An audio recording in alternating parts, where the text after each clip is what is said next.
안녕하십니까? 굿 국어교실의 김홍섭 선생입니다. 2025학년도 6월 모의평가 언어와 매체풀이 강의를 시작하겠습니다. 먼저 어법 문제입니다. 치칭어와 호칭어를 설명하는 지문이 제시되었습니다.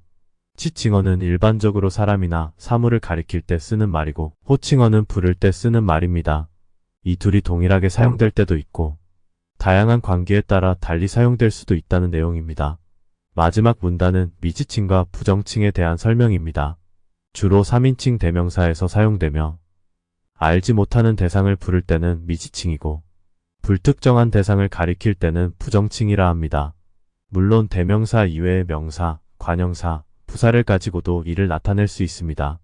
35번 문제가 이 내용을 묻고 있습니다. 정답 선택 조건이 품사와 미지칭이나 부정칭을 찾는 문제입니다. 이것을 서로 비교하고 있기 때문에 헷갈리지 않도록 해야 합니다. 1번은 A가 알지 못함을 의미하기 때문에 틀렸습니다. 2번은 C가 불분명함을 나타내고 A와 품사도 다릅니다. 3번은 품사가 달라서 틀린 선택지입니다. 5번은 알지 못함과 불분명함을 모두 나타낸다는 정보가 잘못되었죠. 이 문제는 미지칭과 부정칭의 개념을 이해해야 하며 품사도 구분할 줄 알아야 합니다. 36번 문제는 실제 대화에 적용한 것입니다. 대화자들은 아빠와 엄마 그리고 아들과 딸 이렇게 4명이지만 그들의 대화에 나오는 이모가 한 명 더 있습니다. 현재 대화하는 인물들은 상대방을 부르는 호칭어들을 사용하고 대화 장소에 없는 이모를 부를 때는 지칭어를 사용하게 됩니다. 선택지의 조건은 기억부터 미음까지의 내용이 지문에 있는 정보이고 가부터 바까지의 정보가 보기에 있습니다. 시간을 단축하기 위해 선택지 후반부에 사용된 보기 정보부터 확인합니다. 1번의 가와 마는 같은 대상을 다른 사람이 부르는 호칭어입니다. 2번은 지칭어이지만 같은 대상을 다르게 나타내고 있으므로 같은 형식이 아닙니다. 3번은 부부간의 대화이므로 사적인 상황입니다. 4번에서 라는 나와 같은 대상을 나타내는 지칭어입니다. 5번이 아들에게 어울리지 않는 호칭어를 사용하고 있어서 맞는 설명입니다. 37번은 서술어의 자릿수를 묻는 문제입니다.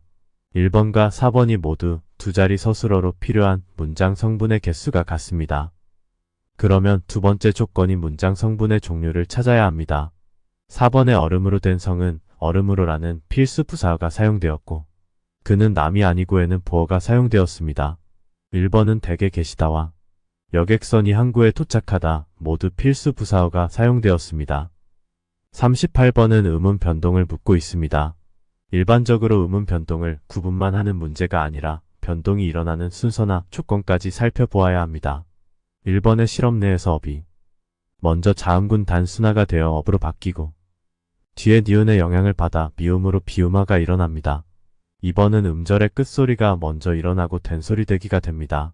3번은 짓에 일어나는 음절의 끝소리와 밥에 일어나는 자음군 단순화는 아무런 관련이 없습니다. 4번은 음절의 끝소리가 비음화가 일어날 조건입니다. 5번도 자음군 단순화가 된소리 되기가 일어날 조건입니다. 39번은 찾아 표기에 관한 내용입니다. 한자의 음과 훈으로 읽는 것과 본뜻이 유지되는지의 여부가 조건입니다. 본뜻을 유지하고 훈으로 읽으면 기억이고 본뜻을 무시하고 훈으로 읽으면 니은이며 본뜻을 무시하고 음으로 읽으면 디귿입니다. 3번에 달을 달하는 음으로 읽었는데 종결어미로 사용되었으므로 많다는 의미를 무시했습니다.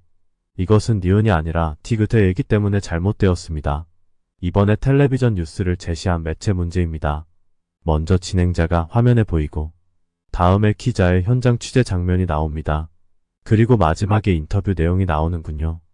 이 세 가지 화면을 비교하는 문제입니다. 기억과 디귿에서 이미지 화면과 자막이 확인되므로 2번이 적절합니다. 1번의 기억이 취재 현장이 아니고 3번은 니은이 인터뷰가 아닙니다.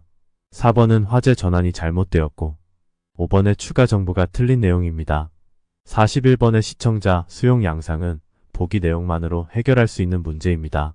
빨리 선택지와 보기 정보를 1대1로 대응하면 됩니다. 2번에서 지역 어민 대표님의 말씀이 참 고맙네요. 라는 행복이의 말은 감사의 마음을 표현한 것이지 자신이 이해한 정보가 맞는지 확인하는 것이 아닙니다. 내용의 이해를 묻고 있는 문제가 아니므로 붉게 표시해둔 것과 같이 선택지와 보기 인물의 대사에서 후반부인 수러브를 빨리 비교하면 됩니다. 42번은 지문과 1대1로 대응해야 하는 문제입니다.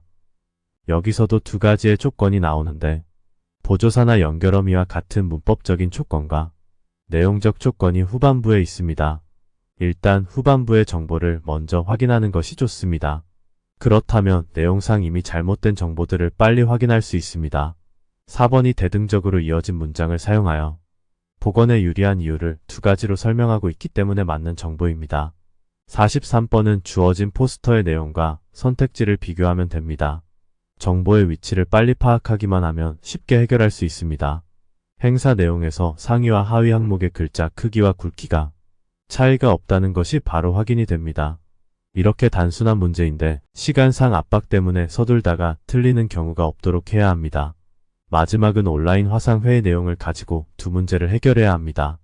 중간중간에 채팅창이나 귓속말, 그리고 소외실 운영과 관련된 내용이 개입되기는 했지만 어차피 지문의 성격은 화법의 토의라든가 문학의 희곡 지문과 동일한 형태입니다. 44번 문제에서 인물의 이름이 정보의 위치와 관련이 되고 그에 따라 두 가지의 조건들을 설명하고 있습니다. 이름을 통해 지문의 정보 위치를 빨리 찾아가서 설명하고 있는 조건들을 확인하면 됩니다. 깊이 고민할 것 없이 선택지의 조건만 빨리빨리 확인하면 됩니다. 마지막 5번에서 서영이가 영상 공유를 한 이유는 참가자들의 선호 정도를 확인하기 위한 것이 아니라 슬라이드 자동 넘김 기능이 실제로 가능한지 묻는 민진이의 질문에 가능하다는 것을 알려주기 위해 동영상을 공유하고 있습니다. 45번은 회의 내용을 반영한 최종 시안입니다. 기호 A부터 E가 지문에서 찾아야 할 정보의 위치입니다. 대부분이 소외실 종료 이후에 정리된 내용입니다. 학교 누리집 바로가기와 친구 찾기, 나의 서재를 언급하고 있는 부분으로 가서 나머지 정보를 확인하면 됩니다. 5번의 쪽지 보내기 기능을 찾아보면 수신자 휴대전화에 알림이 가게 하자는 내용을 수신자의 사회관계망 서비스 접속으로 왜곡시켜 놓은 것을 확인하면 됩니다. 이처럼 매체는 정보의 위치를 빨리 찾아 선택지의 정보를 확인하면 됩니다. 너무 서둘러서 정보를 놓치든가 엉뚱한 곳에서 정보를 찾는 잘못을 범하지 않도록만 하면 큰 어려움이 없이 해결할 수 있습니다. 오늘은 여기까지입니다. 여러분들 수고 많이 하셨습니다.